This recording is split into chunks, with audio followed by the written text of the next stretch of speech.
High! দেখেছো? প্রথমেই আমি আম দেখিয়ে দিলাম। তার মানে বুঝতেই পারছো আজ আমি আম পাড়বো। চলো শুরু করি। প্রথমেই দেখো, এখানে একটা আম ঝুলছে। গায়ে দেখেছো কীরকম দাগ হয়েছে? এইভাবে হয়েই আমগুলো কিন্তু সব পড়ে যাচ্ছে গাছ থেকে। তারপর এদিকে দেখো, এই যে এখানে সব কিন্তু প্লাস্টিকের মধ্যে বেঁধে দেওয়া আছে, যাতে করে ওইভাবে পোকাগুলো এসে আর গায়ে ফুটো করে দিতে না পারে। অনেক আম হয়েছে, যেমন দেখো এখানে একটা আম আবার প্লাস্টিকের মধ্যেই পড়ে আছে, পেকে গেছে দেখো, একটু দাগ হয়েছে, মনে হচ্ছে ভালো আছে। এই যে, তারপরে এদিকে দেখো, তারপরে বোন বলছে উপর থেকে একটা আম দিচ্ছি, ক্যাচ নেই, এই যে ধরে নিলাম, নিয়ে রেখে দিলাম। বেশ অনেকগুলোই কিন্তু আম পেড়ে ফেলেছি, পাকাও হয়ে গেছে। বাকিগুলো একটু দেখছি যে পেকেছে কিনা বা পাড়ার উপযুক্ত হয়েছে কিনা।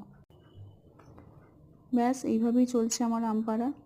আম পাড়ছি, দেখছি, এই যে এখানেও দেখছি। এই করতে করতে কিন্তু আমি অনেকগুলো আমি পেরে